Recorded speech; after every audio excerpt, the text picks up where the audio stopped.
I just arrived at the studio. I'm about to record the song Monica and Marilyn with Lukas Rossi, and I'm really excited about it. So I'm going to try to capture some footage or whatever of when we're recording, but let's see. Okay, ciao.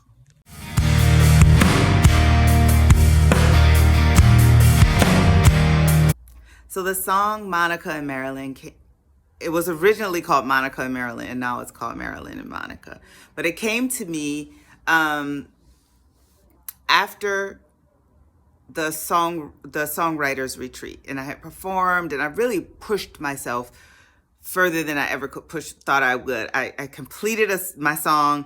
I performed it in front of a group of like 100 people. It was really scary, and after that, I just felt like a new person. My friend Allie and I drove back to San Francisco. That night I had a dream about Pete Seegar. Pete Seegar was this like well-known folk singer in the 40s, but he was known as he was like did a lot of like activist folk music, a lot of folk artists and people, Bob Dylan, like all of these people, I think Leonard Cohen, like all of these people were inspired by Pete Seegar. What am I doing dreaming about Pete Seegar? I don't know. I mean, I know who Pete Seegar is, but I have no connection with him at all. But I have had a very intense dream about purpose, and it was about what I was supposed to do. And that's why I was like, oh, I'm going to be a folk singer. In the dream, I was expressing, I guess, fear or whatever, and it was all about me letting go. And then he was like, okay. And I also was, this is like kind of timely because in the dream, I was really frustrated about the condition of women, just like globally. I don't know, there was something about it that I was really frustrated, and I felt like I wanted it to be a protest. Like I wanted to be able to protest in some way. I think I was reading about Sparkle and R. Kelly and what happened there. I was thinking about just the ways in which women are held to a different standard. And also, I was thinking about the whole thing with Janet Jackson and Justin Timberlake. Like there was a lot going on with me where I was feeling like a frustration and a general sense of injustice that had to do with like being a woman.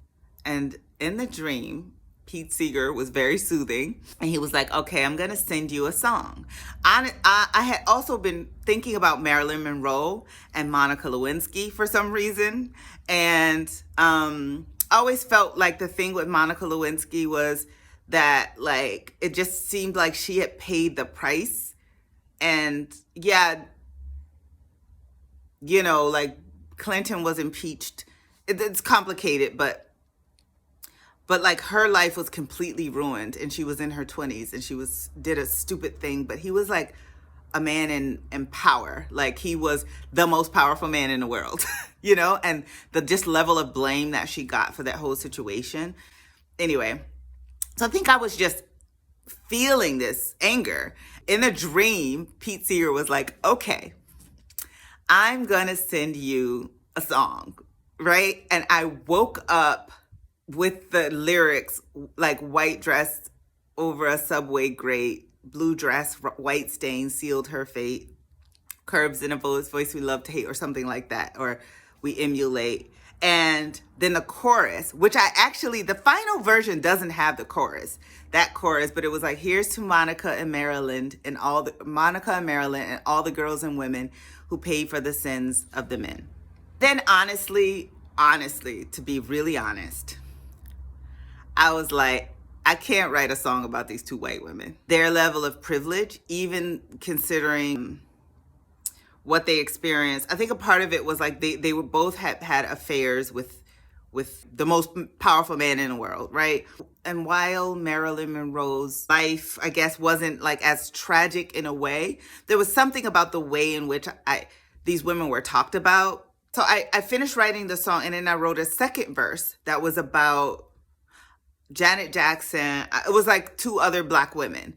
And then I wanted to include trans women. And I had this hook that was like, Britney Spears, Ellen Powell, like all of these other women. It was very important for me that it be an inclusive song. And it was also, I struggled with honestly centering white women because I feel like there's a way in which in these fights right now we're talking about reproductive justice, but in general, it's like white women, middle class or wealthy white women's experiences are centered. So I written the song, different everything. And I even recorded it. I recorded it with a producer, and I just couldn't. And so I could have been like, okay, it's done. It was not bad. It wasn't bad. It was like, it was a nice song. Like I sent it to some people and they really liked it, but it just wasn't sitting well in my spirit. I just was like, and obviously all of this is new for me. I don't know. How do you decide? What do you include in your album? What do you not include? And it's a good song and blah, blah, blah. And in the end, I just had to center myself. As always, you center yourself and you're like, no. And I was like, this song, as it is not, I don't know if it's what Pete Seegar intended when he sent me the song, but it's not it. The song is not going to go on the album. I'll just figure out something else. I go to Nashville to record one song with Lukas. And while I'm there, I realize that I want to record another song with him. And then I have this amazing experience with recording Haunted Love with him. And I was like, we're so in sync. Like, this producer is my person musically. It's just, there are some things that I don't even have to communicate that he just like gets. So, and then I talked to my sister, who's my manager, and she was like, I think you should look at Monica and Marilyn again. And I was like, I know, I feel like I need to. I was like, I like the song. It feels like such a good song that I would give it to somebody else if somebody else wanted to record it, probably somebody white. And so she was like, I hear it as a rock song. So I was like, okay. And this is where, so there's these moments where it's like, do you listen to yourself? Do you listen to other people? There are these moments where I feel like there's a vacancy where you're more open to suggestions that you feel like will be in alignment with what it is that you want to say. And I think in that moment, if there were a moment where I was 100% sure, Monica and Marilyn, no. But I thought, the song came to me for some reason. I had a dream about Pete Seegar. Whether you're a person who spiritually believes that people who have passed comes to you in your dreams to give you messages or not, I kind of am. So I was like, okay, Pete Seegar is trying to tell me that I need to look at this song again. So recorded Haunted Love. I had such an amazing experience and we talked about it. After we recorded Haunted Love, I was like, I think I want to come back. And then he was like, let's just try something. Lukas, had me sing the verses that I had. And then he just picked up this guitar and started playing. And I was like, okay, okay, let's do it. So I went home and I looked at Monica and Marilyn again, and I had centered myself and I said, Salima, any verses or parts of this song that you added because you felt that you were going to be criticized for like writing about these white women, or that just felt like you were forcing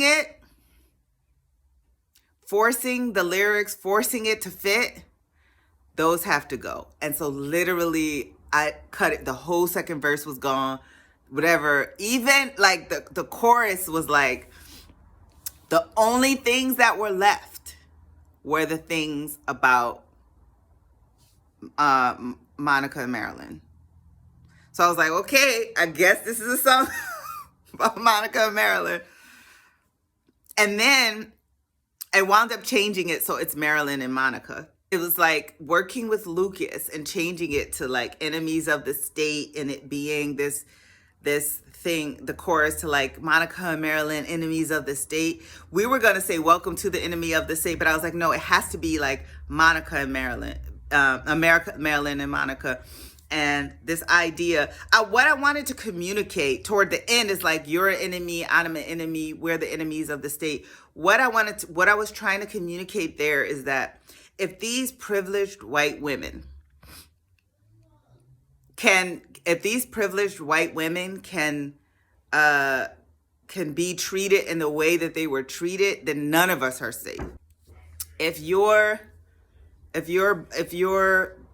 Black, if you're a person from a marginalized group, then none of us are really safe. But I just wanted to say, for me, the experience of recording the song was so soothing, and it was really just recording with Lukas was amazing. Just the experience of recording with Lukas and having it come together in the way that it has come together. He pushed me musically in a way, vocally in a way that I have never been pushed before. He was like, "You're a singer, you have this powerful voice, and you're muting it." And in a way, I've known that. Like I've had like experiences where I really realized that I was like muting my voice. And so this song, to me, when you listen to it, it's the most powerful my voice has ever sounded. It was exhausting to record because of how much power I was putting into the song. And I really felt it. I wanted there to be an indignation, a rage, an anger in the song that was resonant with people, but that felt really powerful.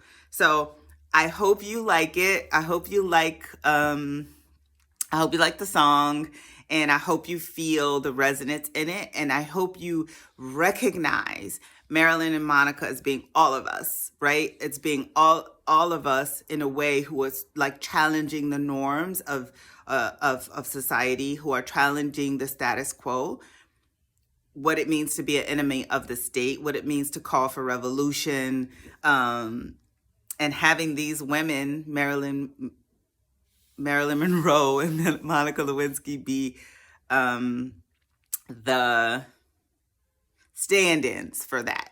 Honestly, I don't know why it's them. I'm learning that sometimes things come to you to be expressed, and I think it was meant for me to express it, and I don't always know why. And I'm learning about what it means to filter yourself and what filtering does to the music. And for me, I realized that I can't filter. So the stuff is going to be coming out of me, the stuff that you're going to be hearing is going to be, generally speaking, unfiltered.